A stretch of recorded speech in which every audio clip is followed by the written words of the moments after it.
오늘 말씀은 엘리야에 대한 말씀인데요. 야고보서 5장 17절, 18절에 보면 엘리야에 대해서 또 특별히 엘리야의 그 기도하는 엘리야에 대해서 소개를 합니다. 엘리야는 우리와 성정이 같은 사람이로되 그가 비가 오지 않기를 간절히 기도한즉 3년 6개월 동안 비가 오지 아니하고 다시 기도하니 하늘이 비를 주고 땅이 열매를 맺었느니라. 그러니까 하늘문을 이렇게 닫기도 하고 또 하늘문을 이렇게 열기도 하는, 기도하니까 또 다시 열리기도 했던 그 기도의 사람. 그리고 또 그 갈멜산에서 그 간절히 기도하는 그 모습도 우리가 잘 알지 않습니까? 우리가 잘 아는 그 기도하는 그 엘리야의 모습도 있는데요. 위대한 그 기도의 사람이고 또 우리와 이제 성정이 같다, 이제 이렇게도 이제 말씀하시니까 어떤 면에서는 우리에게 이제 기도의 본이 되기도 하고 또 기도의 모델이 되기도 하는 그러한 엘리야입니다. 우리가 잘 아는 그 엘리야의 그 기도의 모습뿐만 아니라 오늘 이 본문에도 이 엘리야의 기도가 나옵니다. 오늘 본문에 나오는 엘리야의 기도는 죽은 아이를 다시 살리는 그 능력의 기도, 그 모습을 우리가 보게 되는데, 본문의 내용을 우리가 조금 더 여기 살펴보면 하나님은 그 엘리야를 기근의 때에 이 시돈 지역 이 사르밧이라는 곳으로 이렇게 피신하게 해서 한 과부의 집에 머무르게 하셨습니다. 그리고 그 집에 기적을 베풀어 주셔서 통에 가루가 떨어지지 않고 병에 기름이 없어지지 않는 그 정도로 그 기근이 끝날 때까지 엘리야와 그 집주인 그 여인, 과부 그 여인과 또 그 아들이 매일매일 그 기적을 체험하도록 하나님의 그 기적을 경험하게 하셨습니다. 그러던 어느 날 이 과부의 아들이 병이 들었는데 회복되지 못하고 이제 죽게 되었고, 그 여인은 그 죽은 아들을 안고 하나님의 사람이 엘리야에게 이렇게 찾아가서 나오게 되고요. 또 엘리야는 그 여인의 품에서 그 죽은 아들을 받아서 안고 다락에 올라가서 자기 침상에 누이고 이제 하나님께 기도를 합니다. 엘리야가 이제 첫 번째 그 기도에서 그 답답함을 토해내죠. 20절에 여호와께 부르짖어 이르되 내 하나님 여호와여, 주께서 또 내가 우거하는 집 과부에게 재앙을 내리사 그 아들이 죽게 하셨나이까, 이렇게 하고 그 답답함을 표현합니다. 그리고 좀 특이한 행동을 하죠. 21절에 그 아이 위에 몸을 3번 펴서 엎드리고, 그리고 또 다시 이제 기도를 합니다. 아이를 이렇게 살려달라, 이렇게 부르짖어 기도하죠. 여호와께 부르짖어 이르되 내 하나님 여호와여, 원하건대 이 아이의 혼으로 그의 몸에 돌아오게 하옵소서. 그 결과가 이제 어떻게 되었습니까? 22절에 여호와께서 엘리야의 소리를 들으심으로, 그 엘리야의 그 기도를 들으시고, 그래서 아이가 살아나고 또 엘리야가 그의 어머니에게 아이를 돌려주면서 보라 내 아들이 살아났느니라 하는 이렇게 기도를 통해서 또 이 하나님의 그 능력을 경험하고 또 죽은 아이가 이제 살아나게 되는 그러한 일이 이제 있게 됩니다. 이 엘리야의 기도, 오늘 이제 제목이 또 예수님의 기도인데요. 이것에 대해서는 먼저 살펴보기 전에 먼저 이제 오늘 본문에서 몇 가지 교훈을 좀 간단하게 우리가 살펴보면은, 첫 번째는 이 하나님의 기적을 지금 경험했는데, 엘리야가 그 기근의 때에 그 하나님의 그 기적을 경험했는데요, 그 기적을 경험하는 중에, 기적을 경험하고 있는 그 중에 뜻하지 않은 그 고난을 당하게 되었습니다. 17절에 이 일 후에 이렇게라고 되어 있는데, 이 일이 무엇입니까? 이 기근의 때 하나님의 기적을 경험한 것입니다. 그런데 그 후에, 그러니까 이 기적의 지금 상황 중입니다. 은혜의 그 상황 중입니다. 그런데 그 중에 이제 아들이 죽는, 그것도 이제 외아들이고 또 과부니까 남편이 없는 그 상황에서 그야말로 그 여인에게는 자신의 전부와 같은, 자신의 전 생명과 같은 그러한 아들이 죽는 그 고난이 찾아왔습니다. 언제요? 하나님의 기적을 경험하는 중에. 여러분, 은혜의 때에도 고난이 찾아올 수 있습니다. 그런데 분명한 것은 하나님이 선하시다 하는 것입니다. 이 여인은 이 일로 인해서 우리가 무엇인지는 모르지만 뭔가 이 자신 안에 있는 그 죄를 깨닫게 된 것 같습니다. 그래서 18절에 내 죄를 생각나게 하고 이렇게 말을 합니다. 뭔지는 모르지만 그러나 이 일을 겪으면서 무엇인가 이 죄를 깨닫게 되는, 이 죄를 결국 깨닫는 것은 이 하나님과 이 자신 안에서 이제 더 가까워지는 것이죠. 그리고 결과적으로 이제 아들이 살아난 후에 어떻게 됩니까? 그의 영적인 그 시각이 더 열리게 됩니다. 그래서 24절에 내가 이제야 당신은 하나님의 사람이시오 당신의 입에 있는 여호와의 말씀이 진실한 줄 아노라 하니라. 내가 이제야. 욥도 그 고난 끝에 그렇게 말하지 않습니까? 내가 이제 듣기만 하였는데 이제 눈으로 봅니다. 이렇게 그러니까 영적인 시각이 더 열리게 되는 그러한 일이 있게 됩니다. 여러분, 하나님은 우리를 골탕 먹이시는 분이 아닙니다. 이렇게 표현해서 그렇지만 하나님은 이제 선하신 하나님이신데 하나님은 변덕스러우신 하나님이 아니십니다.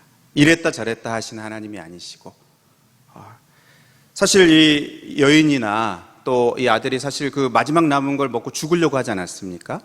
살려주셨단 말이에요. 그 하나님의 그 기적으로 매일 지금 경험하고 있는데 근데 또 이 아들이 죽게 되는, 그러니까 이 여인의 입장에서는 굉장히 당황스러운 것이기도 하고 뭔가 하나님이 변덕스러우신 것 같은, 뭔가 하나님이 이랬다 저랬다 하시는 것 같은, 뭔가 약 올리시는 것 같은 그런 느낌이 들 수도 있지 않겠습니까? 그러나 여러분, 그렇지 않습니다. 하나님은 지극히 선하신 분이시고 심지어 그 고난까지도 합력하여서 선이 되게 하시는, 그래서 이 여인에게 뭐 죄를 깨닫게 하거나 또 더 영적인 시각이 열리게 하는 이러한 이 고난도 또 다른 하나님의 은혜이다 하는 이것을 우리가 기억을 해야 되겠습니다. 은혜의 때에도 고난이 찾아올 수 있고 이것이 하나님이 없어서 찾아오게 되는 것이 아니고 하나님의 그 크신 계획 가운데 더 큰 은혜를 주시려는 하나님의 그 계획의 일부일 수 있다, 일부이다. 하나님은 그래도 선하시다 하는 이것을 우리가 먼저 기억해야 되겠고요. 또 두 번째는 이 여인에 대한 것인데, 여러분, 이 여인은요 정말 감당할 수 없는 절망적인 그 상황에서도 그래도 그 가운데 정말 신락 같은 그 믿음을 가지고 반응을 하고 있습니다. 이 여인이 이제 엘리야에게 나왔죠. 그러면서 18절에 하나님의 사람이여 이렇게 부릅니다. 뭐 그냥 이 형식적으로 부르는 게 아니고 분명히 지금 복잡한 마음입니다. 정말 삶이 무너지는 것 같은, 차라리 이제 없었으면 또 괜찮을 수도 있어요. 그런데 이미 또 그 하나님의 은혜를 체험하고 살리시는 그 은혜를 경험했는데 그것이 사라지는, 그러니까 더 공허함이 크고 더 허무함이 클 수 있는데 그런 그 캄캄한 상황에서 이제 어떻게 삽니까? 그런 캄캄한 상황에서 어떤 결과가 주어질지는 모르지만 그래도 지금 하나님의 사람 앞에 나온 것입니다. 하나님 앞에 나온 것이죠. 여러분, 이게 이제 믿음입니다. 뭐를 다 알아서가 아니에요. 지금 너무 답답하지만 그러나 하나님의 사람이여 하나님 앞에 나온 것, 이것이 믿음이다 하는 것입니다. 히브리서 11장에 믿음의 사람들을 기록한 그 성경에 보면 이제 11장 35절에 믿음으로 여자들은 자기의 죽은 자들을 부활로 받아들이기도 하며 이렇게 기록하고 있는데요. 이 사르밧 과부가 여기에 이제 해당이 되는 것입니다. 이 여인은 정말 이제 모든 게 끝났다 이렇게 스스로 결론을 내리지 않습니다. 지금 이해 안 되는 그 상황 속에서 누가 봐도 이제 끝난 것 같지만 그러나 스스로 결론을 내리지 않아요. 자기의 머리로 해결할 수 없는, 이해되지 않는 그 상황을 가지고, 그 문제를 가지고 하나님 앞에 나왔다는 거예요. 여러분, 이게 믿음입니다. 내가 이해 안 되는 것을 뭐 답을 내려고 하지 않습니다. 그냥 또 그것을 그냥 포기하지 않고 스스로 그냥 끝내지 않는 것, 이게 믿음입니다. 그것을 하나님 앞에 가지고 나오는 것, 그것이 이 여인의 참 믿음이고 또 우리들에게도 이제 필요한 그러한 믿음이 되겠습니다. 세 번째로 이 엘리야도 이렇게 보면요, 결국 엘리야도 이 과정을 통해서 더 빚어지고 하나님의 사람으로 더 훈련되어지는 그러한 과정이 됩니다. 이미 하나님의 사람이죠. 이미 하나님의 사람입니다만 뒤에 이제 18장에 가면 더 큰 영적인 싸움이 기다리고 있습니다. 그렇죠? 이 이방 선지자들 850명과 싸워야 하는 이 엄청난 그 전쟁이 또 앞에 기다리고 있습니다. 그런 점에서 이 상황은 우리가 다 알 수는 없지만 엘리야에게도 꼭 필요한 상황이었습니다. 19절에 엘리야가 그에게 그의 아들을 달라 하여 그를 그 여인의 품에서 받아 안고, 지금 이제 그 아들을 달라, 죽은 아들을 안고 왔는데 그 아들을 달라, 이렇게 해서 이제 그 안고, 그 여인의 품에서 안고 가는데 엘리야가 지금 어떤 뭐 정답을 갖고 있는 게 아닙니다. 그러니까 하나님이 이 아이를, 죽은 아이를 살리실 거다 하는 그 어떤 그 믿음과 확신을 가지고 지금 달라고 한 거라고 볼 수 없습니다. 꼭 그렇게 볼 수 없습니다. 지금 그렇게 하실 거야 하는 그런 그 확신을 가졌다고 볼 수 없어요. 사실 엘리야도 당황스럽습니다. 지금 이 상황이. 엘리야도 이해가 되지 않아요. 당혹스럽고 이해가 되지 않는 상황입니다. 하지만 하나님의 사람, 이 엘리야도 이 상황을 가지고 하나님 앞에 결국 나아가지 않습니까? 그렇죠? 기도하면서 하나님 앞에 그 상황을 가지고 나아가면서 사실은 더 빚어지는 것입니다. 더 견고하게 하나님의 사람으로 빚어지는, 그리고 또 그가 이제 마주하게 될 그 영적인 그 싸움들을 할 수 있는 그러한 준비들로 갖춰지게 되는, 이 마지막 절에 여인이 말하는 이제야 당신은 하나님의 사람입니다. 또 당신의 입에 있는 여호와의 말씀이 진실한 줄 아노라 하는 이 여인의 이 고백이 그냥 아무것도 아닌 게 아니죠. 정말 그 마음을 더 확고하게 하는, 견고하게 하는. 그러니까 하나님의 사람에게는 불필요한 상황이 하나도 없습니다. 불필요한 고난이 하나도 없습니다. 여러분, 우리가 이것을 꼭 기억을 해야 됩니다. 하나님의 사람이지만 더 견고하고 더 굳건하게 또 능히 앞으로의 그러한 일들을 감당하도록 하나님이 또 빚으시고 훈련하시는, 불필요한 상황이 없다. 우리가 이것을 기억을 해야 되겠습니다. 이제 오늘 제목대로 이 엘리야의 기도를 우리가 한번 이렇게 살펴보면서 이 예수님의 기도도 우리가 한번 연결해서 이제 생각을 해보겠습니다. 지금 엘리야는 예수님께 간절히, 그러니까 여호와께 간절히 부르짖어 기도하는데요, 내 하나님 여호와여 이렇게 이제 부릅니다. 내 하나님 여호와여. 그 다음 이어지는 이 기도의 표현에는 이 답답함이 묻어 있습니다. 이 막막함과 또 당혹스러움이 묻어 있어요. 주께서 또 내가 우거하는 집 과부에게 재앙을 내리사 그 아들이 죽게 하셨나이까, 이렇게 이제 말하는데요.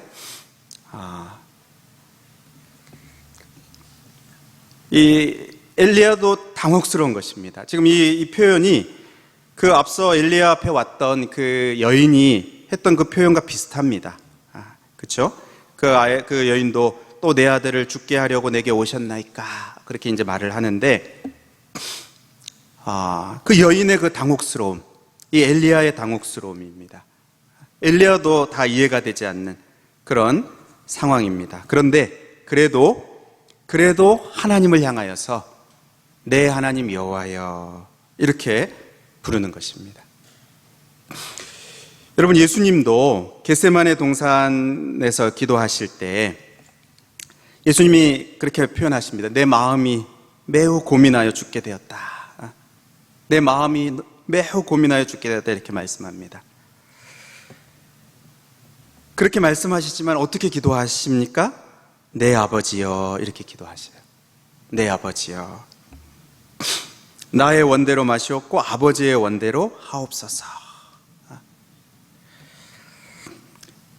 나중에 십자가에 달리셔서 정말 이 온몸에 밀려오는 그 고통 속에서도 아버지, 저들을 사하여 주옵소서, 이렇게 자신들을 향해서, 자기 예수님을 향해서 욕하고 또 이 못질하고 그리고 이 핍박하는, 근데 온몸에 그 고통이 밀려오는 가운데서도 아버지여, 내 아버지여, 이렇게 아버지여, 저들을 사하여 주옵소서, 이렇게 기도하시지 않습니까? 그리고 마지막 그 기도도 아버지, 내 영혼을 아버지 손에 부탁하나이다. 여러분, 엘리야도 그렇고요, 예수님도 그렇고, 어떤 그 절망적인 상황보다도 하나님과의 관계가 더 견고합니다. 지금 눈앞에 있는, 자신 앞에 있는 그 둘러싼 그 상황도 현실이지만, 그것도 분명한 그 현실이지만, 그것보다도 더 친밀하고 더 견고하고 더 확실한 관계가 하나님 아버지와의 관계입니다.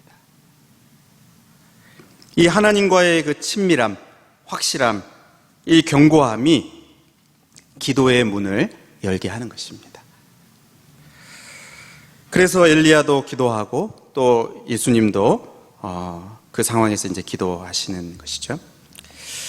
그 다음으로 이 엘리야가 이제 특이한 행동을 하는데요. 21절에 그 아이 위에 몸을 3번 펴서 엎드리고, 이제 몸을 펴서 이제 엎드린 겁니다. 이 죽은 그 아이 위에 엎드린 겁니다. 그것도 이제 3번이나 엎드린 겁니다. 이 행동이 어떤 의미가 있는지 우리가 다 알 수는 없습니다. 거기에 뭐 어떤 신비로운 그런 어떤 행위 자체에 그것이 있는지 우리가 알 수는 없지만, 하지만 여러분, 이 아이는 이미 죽었습니다. 그러니까 시체죠. 죽은 시체입니다. 그 죽은 시체에 자기의 이 생명을 얹고 있는 거예요. 죽은 자 그 위를 산 사람의 생명으로 덮고 있는 것입니다. 여러분, 이런 모습이 이제 뒤에 열왕기 하 4장에 엘리야 말고 엘리사에게도 이제 나오죠.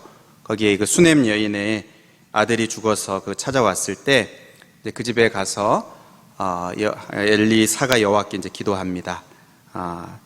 거기에는 조금 더 이것이 구체적으로 묘사가 되어 있습니다. 아이 위에 올라 엎드려서 자기 입을 그의 입에, 자기 눈을 그의 눈에, 자기 손을 그의 손에 대고 그의 몸에 엎드리니 아이의 살이 차차 따뜻하더라. 살아나게 되는. 여러분, 구약의 율법을 우리가 잘 알고 있습니다. 이 죽은 사람의 결국 이 시체죠. 시체에 접촉이 되는 것은 부정한 일입니다. 민수기 19장 11절에 13절에 보면 사람의 시체를 만진 자는 이레 동안 부정하리니 그는 셋째 날과 일곱째 날에 제물로 자신을 정결하게 할 것이라. 그리하면 정하려니와. 그렇게 하지 아니하면 이제 부정하고, 누구든지 죽은 사람의 시체를 만지고 자신을 정결하게 하지 아니한 자는 여호와의 성목을 더럽히고 그가 이스라엘에게서 끊어질 것은 정결하게 하는 물을 그에게 뿌리지 아니하므로 깨끗하게 되지 못하고 그 부정함이 그대로 있음이라. 그래서 사람의 시체를, 죽은 시체를 만지게 되면 부정하게 되는 것이고, 자신을 이렇게 정결하게 하지 않으면 이스라엘에게서 이제 끊어질 수도 있는 그러한 이 부정하게 되는 일입니다. 그러니까 하나님의 저주 아래 놓이게 되는 것이에요. 하나님에게서 하나님을 가까이 할 수 없게 되는, 하나님에게서 이게 멀어지게 되는 그러한 그 자리에 놓이게 되는 것입니다. 엘리야가 그것을 모르지 않았고 또 엘리사도 그것을 모르지 않았습니다. 그러면 무엇입니까? 자기의 그 생명을 덮는 것이에요. 자기의 생명을 죽은 자와 이렇게 연합시키는 것이에요. 자기의 생명으로 덮는 것입니다. 심지어 자기가 부정해지고 자기가 저주를 받고 하나님에게서 끊어진다 할지라도, 심지어 그렇게 된다 할지라도, 모세도 이제 그렇게 기도했는데요. 나의 이름이 생명책에서 지워진다 할지라도, 그러다 할지라도 살리고자 하는 그 마음으로 연합하는 것입니다. 연합하는 것입니다. 이렇게 덮는 것이. 그래서 죽어도 같이 죽고 살아도 같이 살고자 하는 그 마음으로, 자기의 생명으로 이렇게 덮고 연합하는. 여러분, 이 모습이 바로 예수님의 그 십자가에서 발견되는 모습입니다. 우리 고난주간이 다가오고 있는데요. 나무에 달린 자마다 저주 아래 있다. 예수님이 왜 저주를 받으셨습니까? 이사야 53장에 그가 찔림은 우리의 허물 때문이다. 그가 상함은 우리의 죄악 때문이다. 그가 징계를 받음으로 우리가 평화를 누리고 그가 채찍에 맞음으로 우리가 나음을 입었도다. 우리 때문이죠. 우리 때문입니다. 우리를 대신해서 우리 때문입니다. 그러니까 예수님의 생명으로 죽은 우리를 이렇게 덮으시는 것입니다. 에베소서 2장에 그는 허물과 죄악으로 죽은 너희를 살리셨도다. 그러니까 허물과 죄악으로 이미 죽어있는, 죽을 가능성이 있는 게 아니고 이미 하나님의 생명에서 떠나 있고 이미 죽어있는 우리를 살릴 수 있는 방법이 그거밖에 없어서 예수님은 자신의 그 생명으로 우리를 덮으시고 우리를 대신해서 하나님의 저주 아래 그렇게 놓이신 것입니다. 생명으로 덮는, 생명으로 죽은 것을 연합케 해서 살리고자 하는. 엘리야가 그 상황에서 다시 하나님께 부르짖어 기도하죠. 21절에 그 아이의 몸을 3번 펴서 엎드리고 여호와께 부르짖어 이르되 내 하나님 여호와여 원하건대 이 아이의 혼으로 그의 몸에 돌아오게 하옵소서. 예수님도 그렇게 하나님의 저주를 받아서 십자가에 달리셔서 그 상황에서 십자가 위에서 기도하셨습니다. 이에 예수께서 이르시되 아버지 저들을 사하여 주옵소서. 여러분 어떻게 되었습니까? 오늘 22절에 여호와께서 엘리야의 소리를 들으심으로 그 아이의 혼이 몸으로 돌아오고 살아난지라. 예수님의 기도도 마찬가지입니다. 같이 십자가에 달린 그 강도에게 이제 소망의 빛이 비치게 되죠. 이르되 예수여 당신의 나라에 임하실 때에 나를 기억하소서 하니 예수께서 이르시되 내가 진실로 내게 이르노니 오늘 내가 나와 함께 낙원에 있으리라 하시니라. 죽은 자가 이 예수님 때문에 하나님 생명에 들어가게 되는, 엘리야의 이 생명으로 덮은 기도, 또 예수님의 그 자신의 생명을 주신 십자가에서의 그 기도를 하나님이 들으시고 또 응답하셔서 죽은 아들이 살아나고요. 또 죄와 허물로 죽었던 우리가 구원받게 되었습니다. 여러분, 오늘 말씀을 이렇게 정리하면서 여러분 우리도 이렇게 정말 이 생명을 거는 그러한 기도를 합시다. 이렇게 말씀드리려는 것이 아니고요. 물론 이제 그렇게 기도하시는 분들이 있습니다. 벼랑 끝에서 정말 이렇게 기도하시는 그런 그 간증들도 우리가 듣지 않습니까? 정말 자기 생명을 거는 기도를 하는, 막 몇십 일씩 금식하면서 너무나 이제 절망적인 상황이니까 지금 그 부딪히는 그 상황 자체가 절망이니까 자기의 그 생명을 다해서 정말 기도하다가 졸면 죽을 수 있는 그런 그 죽음을 각오하고 벼랑 끝에서 기도하시는 분들도 있습니다만, 그것을 말씀드리려는 것은 아니고, 예수님이 우리에게 그렇게 하셨다는 것, 하나님이 이미 우리에게 그렇게 하셨다는 것, 여러분 우리가 이것을 기억을 해야 되겠습니다. 엘리야도 이렇게 기도했고 또 예수님도 그렇게 기도하셨고, 엘리야는 우리와 성정이 같다 이렇게 이제 말했는데요, 이 예수의 영이신 성령께서 우리 안에서 또 우리의 그 연약함을 도우신다고, 기도할 때 우리의 연약함을 도우신다고 하시지 않습니까? 그러니까 그냥 우리가 다 제껴놓고 우리도 이렇게 기도합시다 이렇게 말하는 것이 아니고, 하나님이 우리에게 먼저 이렇게 하셨다 하는 이것을 우리가 기억하고, 하나님이 죽은 우리를 덮어주셔서 예수님의 생명으로 정말 시체와 같은, 영적인 시체와 같은 우리들을 덮어주셔서 우리들을 이렇게 살려주시고, 우리를 위해서 저주를 받으셔서 먼저 그렇게 저주자에 앉으셔서 그 생명으로 우리를 덮어주셔서 우리를 살려주시고 우리를 구원해 주셨다 하는 이것을 우리가 기억할 때, 여러분 우리도 조금이라도 그렇게 참 기도할 수 있는 그러한 힘을 얻게 될 줄로 믿습니다. 우리가 먼저 받았다는 것. 제가 오늘 짧게 유튜브를 이렇게 보는데 그 새끼 고양이 유튜브였는데요, 그 죽은 어미를 이렇게 떠나지 못하는 그거였습니다. 그러니까 새끼인데 어미가 이제 죽었어요. 죽었는데 그 어미를 떠나지 못하고 거기에 이렇게 탁 붙어 있는 그 새끼 고양이였습니다. 아마 죽은지도 모를지도 모르겠어요. 그래서 이제 가서 밤에 어디 가서 이렇게 그 고기를 이렇게 이렇게 자기 거의 몸만큼 되는 그 고기를 이렇게 물고 와서 그 어미 옆에 딱 두고, 자기는 그걸 먹지 않고, 자기는 이렇게 다른 거 나뭇가지 이런 거 먹으면서도 그 어미한테 갖다 오고 자기의 그 몸을 탁 붙이고 있는,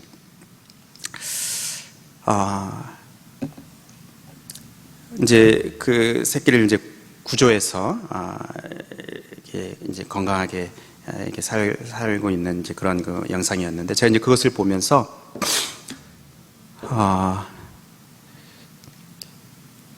그 새끼가 어떻게 그렇게 할 수 있었겠습니까? 자기가 받은 거죠. 어미한테, 어미로부터 자기 갓 태어난 자기 자기의 그 정말 그 핏덩이 같은 자기를 그 생명의 체온으로 덮고 먹이고 그렇게 품고 했던 그 어미에서 그 사랑을 받은 거죠. 그 어미의 생명 어린 그 보살핌을 받은 거죠. 그러니까 이제 자기도 떠나지 못하고 있는, 자기가 뭘 할 수 있겠습니까? 이미 죽어 있는 그 어미에게 자기의 그 생명이 붙어 있는다고 뭘 전달할 수 있겠습니까? 그러나 떠나지 못하고 있는. 여러분, 우리들에게 하나님께서 그 하나님의 생명으로 죽은 우리를 덮어주셨습니다. 우리를 그래서 살려주셨습니다. 우리가 그 은혜를 입은 자들입니다. 우리도 주님은 죽지 않으셨지만, 그러나 주님의 몸과 같은 교회가, 영혼들이 그렇게 죽어 있다면, 메말라 있다면, 여러분, 그 은혜를 입은 우리들이, 예수님의 그 생명으로 살아난 우리들이, 우리가 이렇게 할 수 있는 것이 적지만, 그러나 우리의 이 생명을 이렇게 나눠주려고 하는, 우리의 이 체온을 전달하고자 하는, 그런 우리의 이 생명으로 죽음을 덮고자 하는 그리고 그 가운데 생명의 주님께 기도하는, 여러분 여기에 하나님의 그 생명의 역사가 나타나게 될 줄로 믿습니다. 오늘 말씀하시잖아요. 여호와께서 엘리야의 소리를 들으심으로 살려주시는.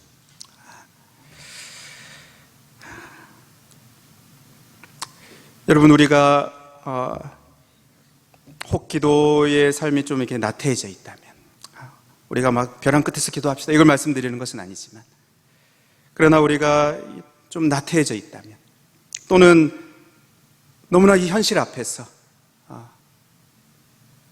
우리가 뭘 할 수 없을 정도로 혹 믿음이 약해지고 기도의 힘이 약해졌다면, 우리에게 먼저 행하신 그 하나님의 그 은혜, 생명을 나누어 주신, 생명으로 죽은 우리를 덮어주신 그 은혜를 입은 우리들을 기억하면서, 여러분 그 힘으로 우리도 이렇게 다시 또 기도할 수 있는, 엘리야처럼 또 예수님처럼 기도할 수 있는 그러한 저와 여러분이 될 수 있기를 주님의 이름으로 축복합니다.